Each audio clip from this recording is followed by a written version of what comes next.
শুভ দুপুরের শুভেচ্ছা ও ভালোবাসা রইল বন্ধুরা তোমাদের সকলের জন্য। এই দেখো সকাল সকাল ছাদ বাগানে গেছিলাম, গিয়ে ফুলের সাথে সাথে আজকে এই যে বেগুনটাও তুলে নিচ্ছি। বেগুনটা দেখছি শক্ত হয়ে যাচ্ছে, আর বড় হবে না, তাই তুলে নিলাম।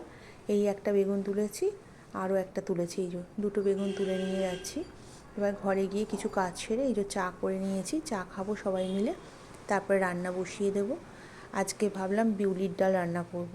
তার জন্য এই যে বিউলির ডালটাকে না আমি কড়াইতে প্রথমে একটু টেলে নিয়ে তারপরে আমি এটাকে ধুয়ে প্রেশার কুকারে দিয়ে ধুয়ে নিয়ে তারপরে আমি এটা সিদ্ধ করে নিই। এই দেখো প্রেশার কুকারে ঢেলে দিচ্ছি, দিয়ে এটাকে ধুয়ে আমি সিদ্ধ করব নুন হলুদ আর কাঁচা লঙ্কা দিয়ে। এদিকে বাজার থেকে বেলে মাছ নিয়ে এসেছে, বেলে মাছটা আবার কেটে আনিনি, কাটতে হবে। লাল শাকটাকে আমি ধুয়ে নিয়েছি। আমি লাল শাকটাকে প্রথমে ভাজবো, তার জন্য রসুন থেতো করছি।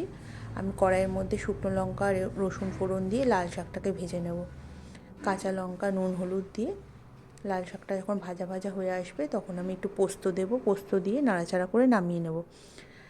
এই দেখো আমার লাল শাকটা কমপ্লিট হয়ে গেল। তারপর একটু আলু ভাজছি।